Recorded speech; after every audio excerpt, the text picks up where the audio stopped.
Do you charge them a percentage or just a flat rate because now you can't count on that? You are still owed $3,700. How much of that are you going to charge off because now you're not getting that work? You were counting on that and you lost out on other opportunities. So it's important to keep that in there. Welcome to the Dave Grenier podcast. Today, we're going to talk about the top 10 questions that I see in the photo and video community when it comes to client relations, how to deliver files, what should you put in a contract, that kind of stuff. It kind of tacks on to the conversation that we were having last week about client relations. So in the show notes for this episode, I'm going to put all the different questions as chapters. So if there's one thing that you're particularly interested in, you can just jump right over into that question. And I apologize to people that are watching me because I'm going to be looking at my notes. This has a lot of stuff that I'm going to cover in this. So I want to make sure that I go down the list and make sure that I don't miss anything. All right.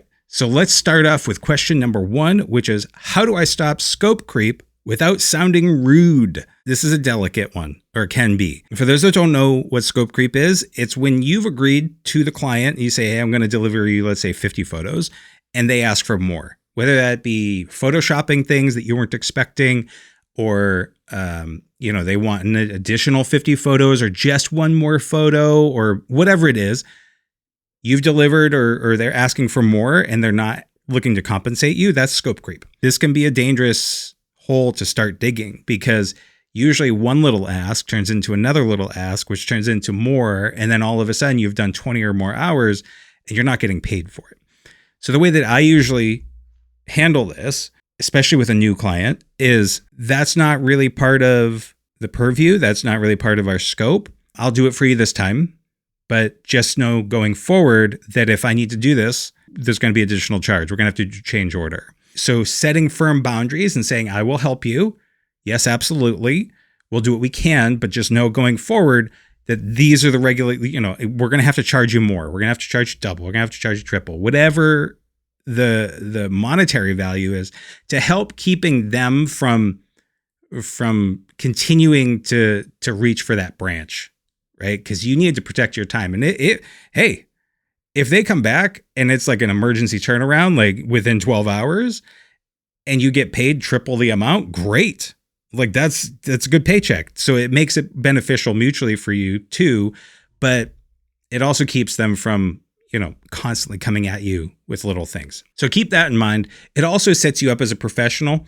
People that aren't really looking to interact with professionals will probably balk at that, and they might not want to work with you again, and you might not want to work with them again, depending on how much they're abusing their relationship with you. All right, question number 2. How many revision rounds do you include, and what happens after that? This is really good. So this has to do kind of with what we just talked about, but usually what I include is 3.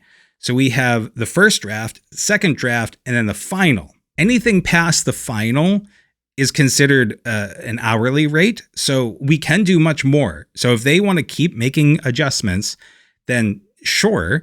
But the budget that we have agreed to is for 3 versions. If we can't dial in exactly what we're trying to dial in within that third final draft, then there's a lack of communication happening. There's a miscommunication someplace down the line. And we didn't discuss enough of what we needed to discuss and get the idea before signing the contract. That's really what it comes down to, because you and I, or me and the client, should be lockstep. I need to know what their vision is.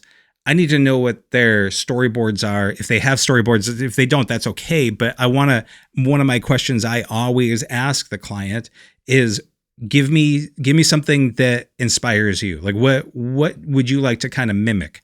And not to copy, but like it kind of gets an idea of their style. So if they have a Pinterest board, if they have a video that they really like, so let's say they're hiring you for a video and they say, oh, we'll just say a corporate video, right? Talking head corporate video. Send me something that you enjoy. Like send me something that you want us to kind of mimic, and we're not going to copy it, but it gets me an idea of what do they like about it? Do you like the transitions? Do you like the intro? Like, do you like how they're sitting? Do you like, do you like the lighting? Do you like that they're dressed up or versus not being dressed up? Maybe they're very casual. So what is it that speaks to you These are the things that I'm asking the client. What is it about this video that you like? And so then that way, when we get to the point of review, it's just, oh, we like this. Let's just trim this down. The first draft should be pretty close, right? It should be pretty darn right there. And so they'll say, oh, can you change out this clip for that clip maybe? Or, Steve said this and we really don't want to include that because, and, so you have to kind of dial that in. So then you have the second version. They come back. The second version should be like 90% there. And then they might say, oh yeah, no, that's perfect. Can you change the color grade or can you change these couple words? We didn't catch that last time. And then that's it. And that's the final version. And that's simple, easy as pie. Kind of. But this is client relations, so nothing is simple as easy as pie. Sometimes you'll get great clients that are very easy to work with, and other times you'll get clients that aren't, or you'll have project managers that are involved, and it might be project managers on your side and project managers on their side, and people don't really talk. And we're going to talk about that in another question later on. Question number 3 is what needs to be in a simple contract, even for small gigs. This is not legal advice. Okay. Hashtag not legal advice. Okay, got it? Good. All right.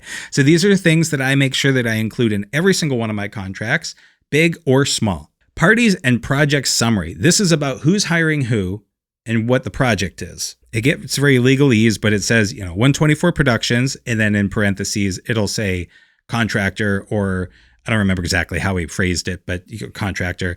And then it'll say 123 Industries, parentheses, client. And so then now anytime the client is defined or it says client later on in the contract, we know that's 123 Industries.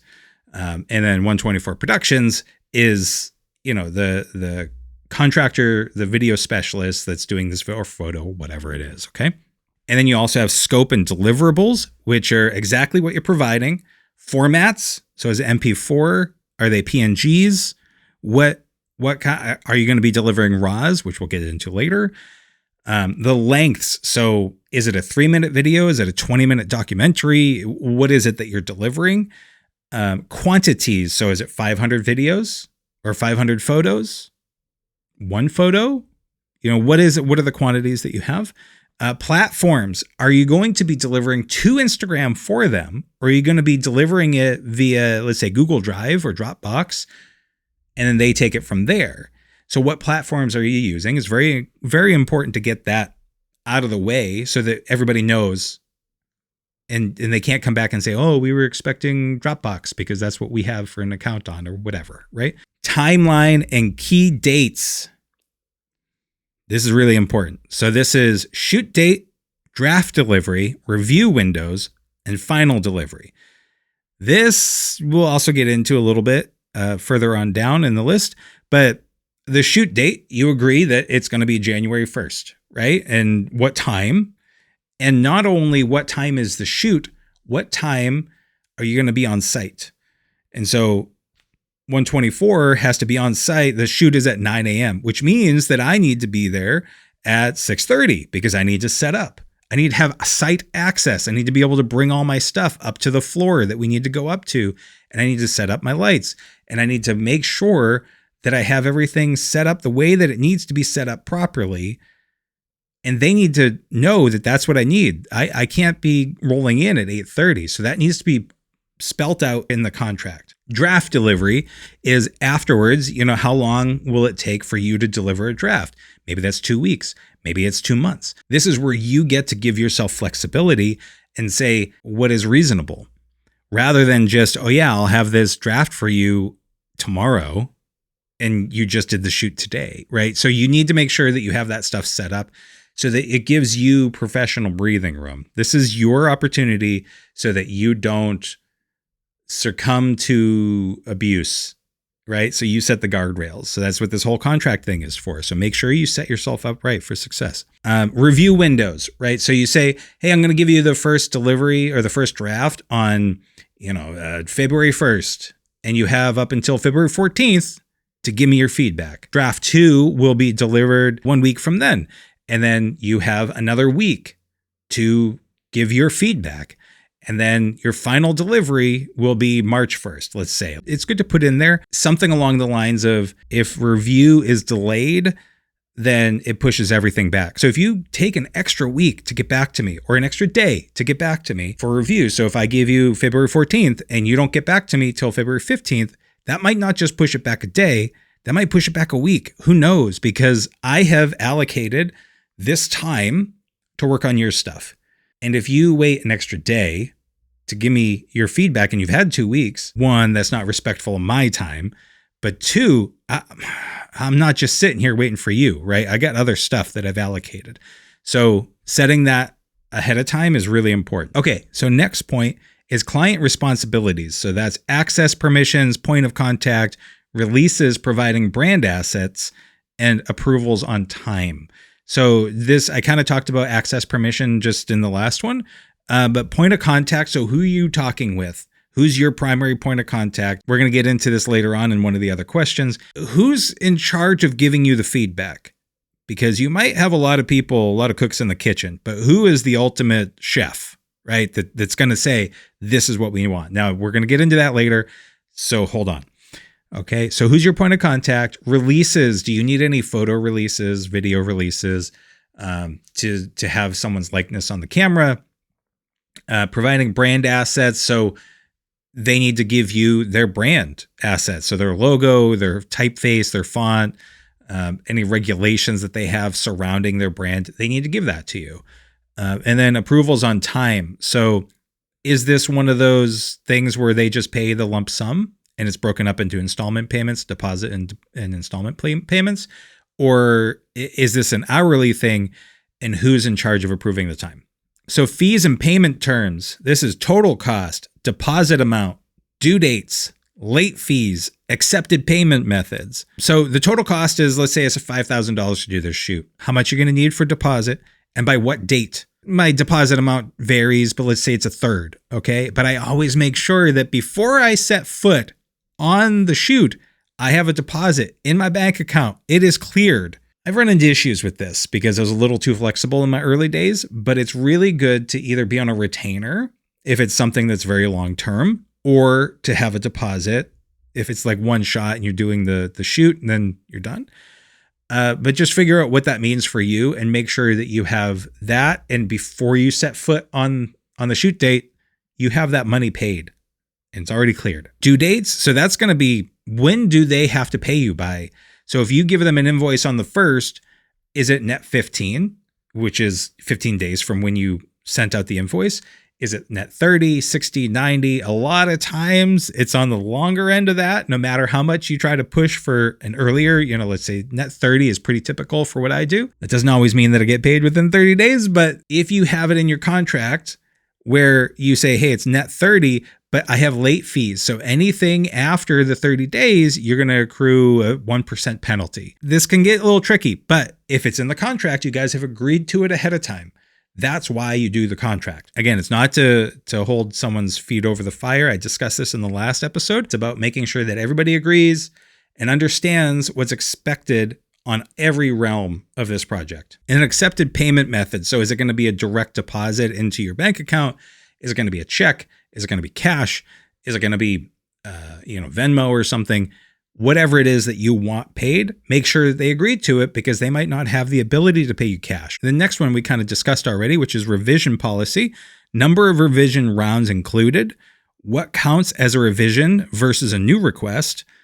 Rate for additional work. Like I told you, I usually do about 3 rounds. We're going to get into kind of name conventions towards the last of the questions. And that kind of gets into drafts versus versions. It's 3 drafts for that project. So I give them something and I say, hey, this is your vision. Here's draft 1. And they say, okay, great. You do that draft 1, 2, and then final. If they come back and they say, actually, now that we've seen this, instead of doing this sit down type of interview, we're going to do like Instagram Reels, right? So that's a different scope. So that's a change order. That's a completely different version thing. So include that in your contract, just that language of like, hey, so this number is based off of all these expectations. This is what becomes not just another draft version. I don't know if I'm explaining that well. And then rate for additional work. And that to me, like I said, is after the third round, so what I would expect to be the final, we might have to have a discussion about hourly rate.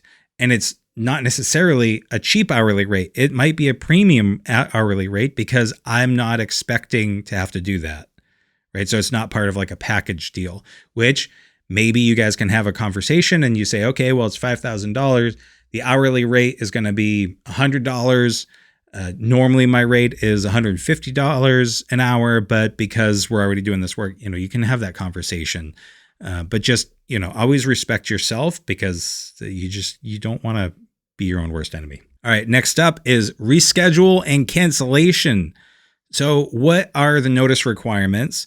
Weather contingency, the kill fee, how deposits apply. So with deposits, if the thing gets canceled, whether you cancel it or they cancel it, what's your return policy? So if they cancel the shoot, do you give them back their deposit? Only you can tell them that. I'm not going to tell you one way or the other. If you cancel it, do you give them the deposit back? The notice requirements are, it has to be within writing. So is it within writing within 30 days, 60 days, 90 days, 10 days, whatever. And the weather contingency, that's usually like, oh, the weather wasn't good, so we're going to go out the next week. If you have the ability to do that and it's not for a specific event on a specific day, are you on deck for that? Are you scheduled for that? Or is that not within your purview? Are you already booked for something else? So that's important to keep in there. Is there a kill fee? So if they cancel it, do you charge them a percentage or just a flat rate? Because now you can't count on that. So you were counting on the $5,000. Maybe you got the deposit already, but you are still owed $3,700. How much of that are you going to charge off because now you're not getting that work? You were counting on that and you lost out on other opportunities. So it's important to keep that in there. Next is usage rights and licensing. So where can they use it? For how long? Paid ads versus organic, whether you can use it in your portfolio. All of this that I'm giving is US based knowledge. Again, it's not legal advice. So at least in the US, typically the rights to the photos or the videos, the assets are on the person that captured them, the production company that captured it or the freelancer that captured it. Sometimes it's not. Look that up, okay, for your particular use case. It depends on the client, but I just did this last year for a client where I gave them the rights in perpetuity. They can use it for commercial use. It's important to know commercial use versus personal use. They're my photos, they're my videos. You having the rights means that you should be able to share it however you like. There's a caveat to that though. And that's why we have this stipulation in the contract. There might be sensitive information or there might be timeline information that they don't want you putting that out until the project goes live. Maybe it's for an event that's happening that they don't want all the information out there yet. And if you post that on your portfolio ahead of time, you might spoil something that they're looking forward to sharing, or there's just a timeline. So they might say, yeah, you can share it to your portfolio, but it has to be after this date. And then you're fine, you're clear. And that's now in writing. Raw files and project files. This is a question we're going to kind of dive into a little bit more later on. But make sure that you put in there whether it's available, the raw files and the project files, or what's included, the transfer fee, if any, and no credit clause if other edits. We're going to get into that in a minute, so put a pin in that. Audio and music responsibility. Who is responsible for licensing music, voiceover, third-party assets, so which also includes things like graphics. Are you using third-party graphics? Do you go to someplace like Envato and download the stuff, or are they giving it to you? So that's important to just kind of have in there. Liability and limitations. So reasonable limits, force majeure, I don't know if I'm pronouncing that properly, not responsible for things outside your control. I'm really not going to touch this too much, but just make sure that you have your liability stuff. Sign off and acceptance. So how final approval works, what delivered means, and when the project is considered complete. That's all we're going to get into as far as the contract stuff. Again, not legal advice and is mostly US based stuff. We'll get into that conversation later on another episode. So question number 4 is, how do you price quick jobs when the ask is vague? This can be tough. I like to probe and then give a range. And I do not ever give a range in the moment because I'm not just trying to win the gig. There's a lot of stuff that I just need to process. And doing it in the moment ends up kind of taking your ability away to do that. So try to probe as much as you can. You say you need a 2-minute video, but what are the details? What's involved? How many people are involved in the approval process? That changes the game a lot. So if it's just you and the client, just the one person, and they're the person that makes the calls and they're not looking for a lot of back and forth, the price is going to be a lot cheaper than if they have 15 people that it has to go through. And then that's a lot of stuff that goes back and forth. So probe to get as much information as you can about what you need to know to actually do the job. Consider the opportunity cost. And the opportunity cost means you might lose out. So don't just try to race to the bottom and get the gig, because if you're kind of underselling yourself and just trying to get this quick job, you might lose out on other opportunities, other jobs that you could have been getting that are going to pay you far better and just be a better fit for you. A lot of times, the people that are just looking for quote unquote quick work, they have a low budget, and there's nothing wrong with low budget, but they have a cheap budget. And so they usually have a cheap budget with wine tastes. And so the people that want to pay the least ask for the most. So just keep that in mind when you're looking at this, and is it actually a good opportunity? Because a good opportunity is only good opportunity when it's a good opportunity. So question number 5, what do you do when the client is slow to give feedback and the timeline slips? Before the timeline is going to slip, give them a heads up. Let's say in the example of you sent the first draft and they have till the 14th.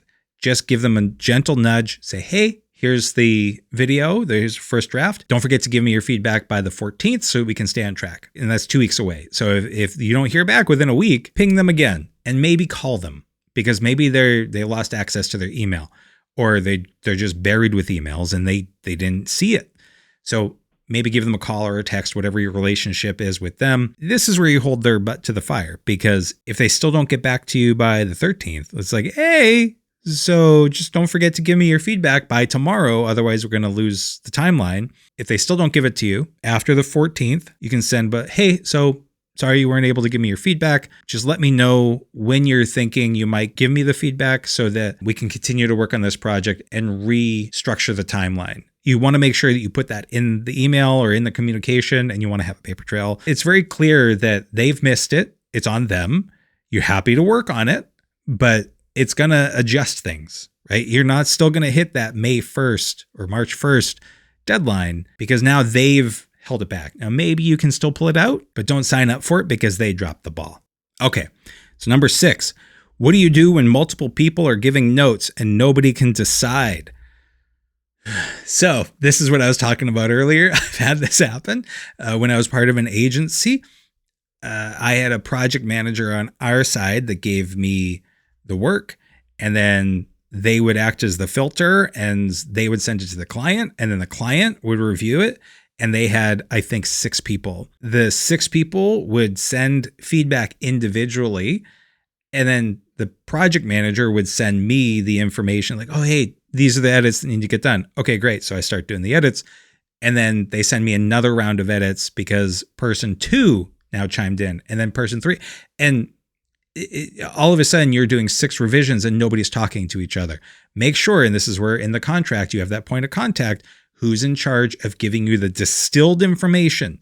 So on their side, on the client side, you have those 6 people that are trying to figure out what they want to make, who you're going to pay attention to, because they have to wrangle up their own team. And then that goes down to your project manager, or maybe just directly to you, whatever your situation is. But make sure that that's very clear. Who's the head chef? So number 7, this is a contentious subject.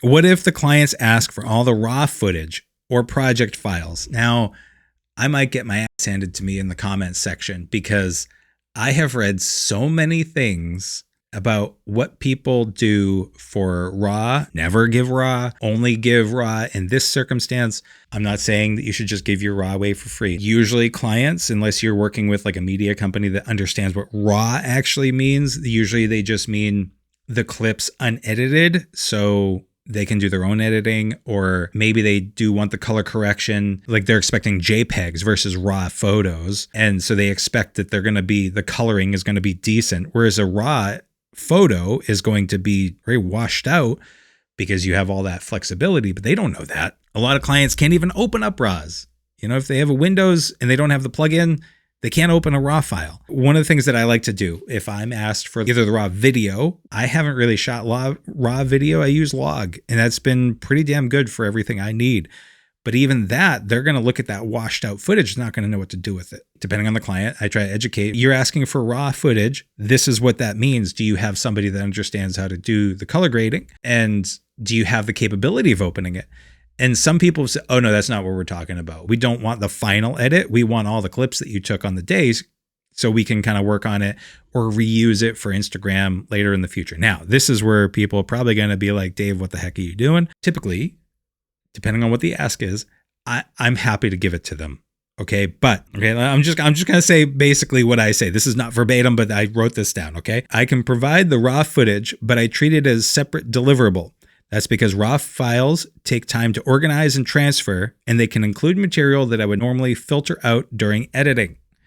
If you or your team edits the raw, I'm happy to help you get what you need, but edits made by others should not be presented as my work. Some version of that is how I phrase it. I don't want them to present something as 124 Productions if it isn't, right? So like they might have really saturated, terrible color grading, and that's fine if that's what they want to do, but that's not me, right? So I don't want my name attached to that. So question number 8 is who owns the work and what does rights or licensing actually mean? We kind of went over this already. And again, this is US based. So the rights and licensing, like I said, in most cases, the person that's hired to capture the photos or the video actually owns the photo and video. And what I do is I give licensing rights to the client. And I say, okay, 123 Industries, you can use all the stuff that I gave you in perpetuity for commercial use. And that's what this means. And there's, some jargon that goes along with it. It might be a temporary licensing thing saying, hey, you can use this for only 30 days. That's all you paid me for. It's cheap money, whatever. I don't know what your specifics are, but that's what licensing is. I am giving you the ability to use this how you want within these regulations. Maybe you say, you can't use this in, I don't know, on Instagram. You get to choose what the licensing is. And they may push back, but that's why you do this in the contract ahead of time. So question number 9 is how do you keep versions organized so you don't lose your mind? It's easy. It's simple. Final, done. That's the name of it. It's pretty simple for me. So let's say it's called Dave's Awesome Photo Shoot. If I do deliver the first draft, everything is a draft unless it's a complete change. That's how I run it. So if I give them a version 1, and they say, oh, great. Yeah, I like this, but let's just change out these couple clips and let's change out some of this text. Great. That's draft 2 is going to be the next version of that. I'm using the word version. I shouldn't use the word version. Draft 2 is going to be the next iteration of that. And so it's Dave's Awesome Photo Shoot D1, D for draft 1. And then same thing for draft 2 is now D2. And then if I go to draft 3 and it's not final, or a lot of times I will do draft 3, but I'll do final at the end afterwards. So it'll be Dave's Awesome Photo Shoot draft 3. Now, if they say, you know what, complete redirection, we don't want that sit down level of interview. I know that you caught other footage while we were there. So can we kind of change this? So now it's got a different tempo to it. It's got a different messaging to it. Now that's version. That's a version change. So it'll be Dave's Awesome Photo Shoot V2 D1. So now it's version 2 draft 1, version 2 draft 3. So D3, whatever. And so then that leads into the last question, which is how do you handle deliverables and exports so clients do not get confused? Now, with all these different file names with, D1 and V3 and whatever, it's very easy for them to use the wrong one. On their end, they might give it to their team member and they didn't realize that draft 4 of version 2 is the right one. So they did the wrong version and they uploaded that, and that's not the one that they wanted. And so what I do is this is where final comes in, the word final, and I always put it in caps. Right at the end, it'll be Dave's Awesome Photo Shoot draft 3 - final. That's how you know this one has actually been approved. And that's, it'll be draft 3 was the final version that I expected there to be. But when I gave it to them, it just said D3. And so I'll just rename it on my end and send it back oftentimes just so that it's the exact same thing. But I want to make sure that it says final on it. So it's just a duplicate of draft 3, but now they know and I know that's it. That's the one that went live. And with that, that's the 10 questions that I saw as I scoured the internet. What's your take on the raw footage? Should you give it to them? How much should you charge to give them raw footage? I'd love to hear what your feedback is. Just be kind. Okay. So until next time, be good to each other.